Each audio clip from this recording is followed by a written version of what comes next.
अध्यक्ष साजिद रशीदी साहब जुड़ रहे हैं। मैं उनसे जरा एक बार सीधा सवाल पूछना चाहती हूं। जो धुर विरोधी के रूप में जाने जाते रहे हो साजिद रशीदी साहब, अगर आप वोट कर रहे हैं बीजेपी को, तो इसका मतलब यह है कि मुसलमान बीजेपी को वोट कर रहा है, मुसलमान को परहेज नहीं है, जैसा कि कई बार कहा गया। नहीं, देखिए, मोदी के नापसंद होने की क्या वजह हो सकती है? मोदी जी हमारे देश के प्राइम मिनिस्टर हैं, नापसंद क्यों होंगे? लेकिन सरकार की जो नीतियां हैं, ऐसा नहीं है कि अगर मैंने वोट कर दिया है तो मैं सरकार की नीतियों के सामने झुक गया हूं और मैं आज के बाद सरकार के खिलाफ कोई बात नहीं करूंगा, ऐसा कुछ भी नहीं है। एक परसेप्शन बनाया था विपक्ष पार्टियों ने कि मुसलमान बीजेपी को हराने के लिए वोट करता है। मैंने उस परसेप्शन को तोड़ने के लिए वोट किया है बीजेपी को, कि मुसलमान जो है, मुसलमान के लिए बीजेपी अछूत नहीं है। मुसलमान कांग्रेस को भी वोट करता है, मुसलमान समाजवादी को भी वोट करता है, मुसलमान बीजेपी को भी वोट करता है। आप दिल्ली इलेक्शन में देखिएगा कि 10 से 12% मुसलमान बीजेपी को वोट देगा। क्यों नहीं देगा? देश की पार्टी है ये भी। सवाल यही है कि हमें डरकर नहीं जीना है।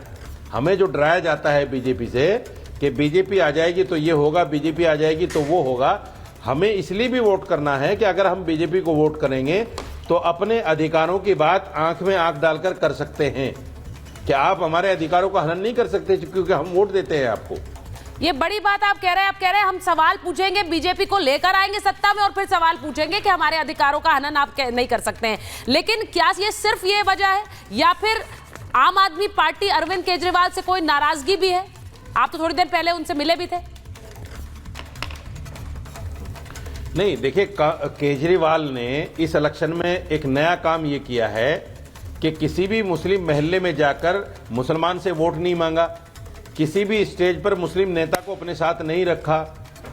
तो जो कांग्रेस ने पहले पिछले इलेक्शनों में किया था, मुसलमानों से दूरी बनाई थी, इस बार केजरीवाल ने भी वही किया।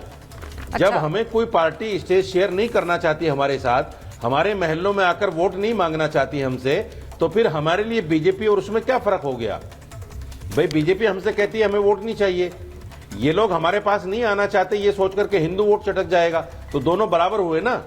तो फिर हमें क्यों ऐसा नहीं करना चाहिए कि हम बीजेपी को वोट करके जो सरकार में है, सरकार से अपने अधिकारों को मांगे।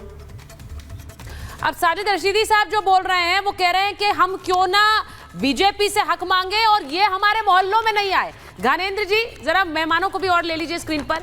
घनेंद्र जी, आप साजिद रशीदी साहब को सुन रहे थे, मैं सवाल आप ही से करूंगी। उन्होंने कहा आप हम इनके मोहल्लों में नहीं गए, आपने मुसलमानों से वोट नहीं मांगे इसलिए कि हिंदू वोट छिटक जाएगा। तो इसीलिए देखिए हो क्या गया है, मौलाना साजिद रशीदी जैसे व्यक्ति जो कि धुर मोदी विरोधी है, वो भी मोदी को वोट दिया है, कह रहे हैं हमने बीजेपी को वोट दिया है। देखिए सुचेता जी, आपने जहां से शुरू करा था, पहले तो वही क्लियर कर दूं कि एग्जिट पोल हर बार हमारी सरकार नहीं बनाते, हर बार एग्जिट पोल बीजेपी की सरकार बनाते हैं। लेकिन जब एग्जिट पोल आते हैं तो सरकार आम आदमी पार्टी की बनती है।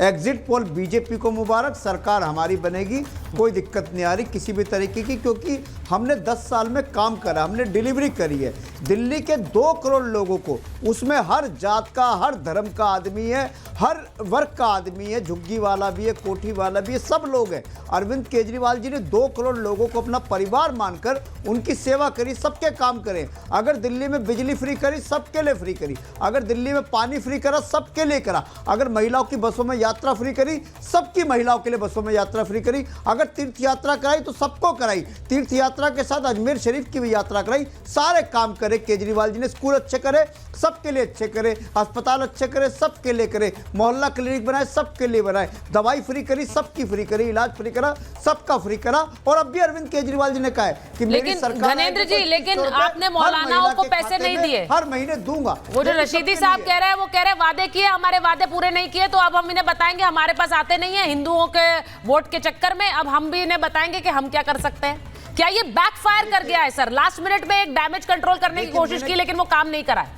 मैंने जी ना देखिए, मैं आपको एक बात बहुत स्पष्ट रूप से बता देता हूं कि परसों दिल्ली के चुनावों के नतीजे आएंगे। आम आदमी पार्टी को जितनी सीटें पिछली बार मिली थी उससे ज्यादा सीटों से हमारी सरकार दिल्ली में बनने जा रही है। और इस बार बीजेपी का पता क्या हाल था? बीजेपी के सारे कार्यकर्ता दिल्ली से गायब थे। इस बार बीजेपी के 3 तरीके के कार्यकर्ता हमने बीजेपी की हर बूथ हर टेबल पे देखे। एक, जितने हिस्ट्री शीटर उस एरिया के, जितने गुंडे, वो सब बीजेपी के लिए वोट मांग रहे थे।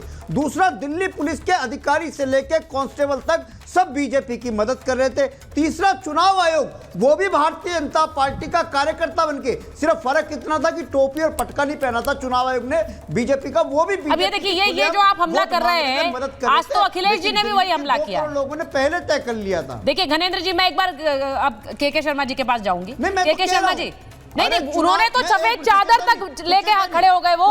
10 सेकंड। जी, बोलिए। सुचेता जी, हाँ बोलिए ना। सुचेता जी 10 सेकंड। सुचेता जी, मैं ये कह रहा हूं कि भारतीय जनता पार्टी को ये समझ लेना चाहिए कि दिल्ली के 2 करोड़ लोग यूनाइटेड हैं, और ये चुनाव हमारा चुनाव नहीं था, ये चुनाव दिल्ली की जनता लड़ रही थी उन ताकतों के खिलाफ जो दिल्ली की बिजली फ्री बंद करना चाहते थे, हाँ। जो दिल्ली का फ्री पानी बंद करना चाहते थे, जो महिलाओं की फ्री यात्रा बंद मैं उस पर रिएक्शन जरा के शर्मा जी का ले लूं। डेवलपमेंट रोकना चाहते थे। आप ये कह रहे हैं चुनाव आयोग भी डेवलपमेंट रोकना चाह रहा है क्योंकि वो इन कोहूट्स काम कर रहा है बीजेपी के साथ। अब बहुत सारे सवाल है के शर्मा जी, लेकिन उसमें बड़ा सवाल ये है जो अभी थोड़ी देर पहले संजय सिंह जी ने लगाया। उन्होंने कहा कि बीजेपी खरीद फरोख्त में मास्टर है, हमारे विधायकों के संपर्क, हमारे कैंडिडेट्स के संपर्क में है। यह बड़ा आरोप आप पर लगा दिया है। देखिए सुचेता जी, बस मैं आपसे निवेदन करूंगा, 3 बड़े बड़े प्रश्न आपने उठाए हैं, मैं तीनों प्रश्नों का जवाब पॉइंट टू पॉइंट दूंगा, बस थोड़ा समय दे दीजिएगा। जी बोलिए। सबसे पहला प्रश्न आपका है जो अखिलेश यादव जी ने कफन फेस करने की बात की।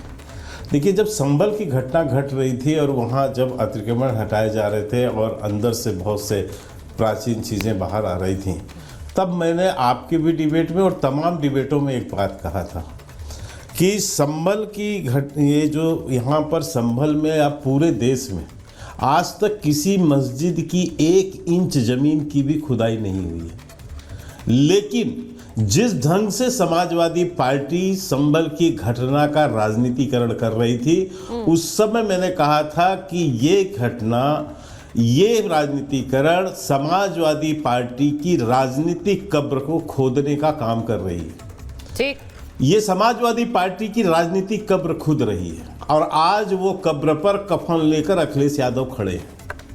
और मैं इनको समझा दूं कि कफन तो कोई और उड़ाता है। 2027 में उत्तर प्रदेश की जनता समाजवादी की राजनीति पर कब्र कफन चढ़ा देगी।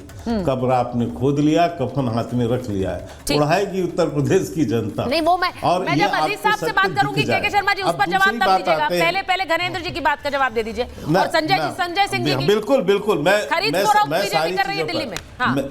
मैं संजय सिंह से जी बिल्कुल मैं बता दे रहा हूँ। ये सुसेजा जी, आप तो मुझे लगता है लंबे समय से डिबेट करवा रही हैं और राजनीति इसमें पत्रकारिता में भी 2 साल पहले भी आपने सुना होगा। ये 10 साल के इनके शासनकाल में ये 10वां बार 11वां बार होगा जब ये आरोप लगाते हैं कि हमारे विधायकों को खरीदने की कोशिश हो रही है, हमारी पार्टी को। आपने आतिशी को भी सुना होगा, संजय सिंह तो पता नहीं जिंदगी में सुबह से उठते हैं तो यही बोलते हैं, और तमाम लोगों को, अरविंद केजरीवाल को सुना होगा। और आपको पता होगा कि अभी 2-4 दिन पहले ही दिल्ली हाईकोर्ट ने आतिशी को नोटिस दिया है इस पे।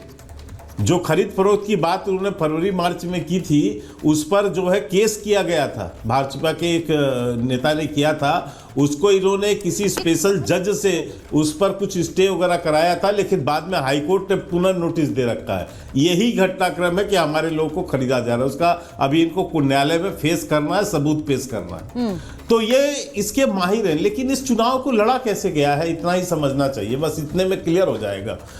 ये शुरुआत कैसे किया अरविंद केजरीवाल ने इस 2 महीनों में इसमें चुनाव में? पहला मुद्दा इनका क्या था जी? फर्जी वोटर लिस्ट। ये किसके अगेंस्ट था? चुनाव आयोग के। ये कैंपेन किसके विरुद्ध चलाया इन्होंने? चुनाव आयोग के। दूसरा इन्होंने यानी, और जो सबसे अंतिम प्रेस था अरविंद केजरीवाल का, वो ईवीएम पर आरोप था कि 10% वोट पहले डाल दिए गए।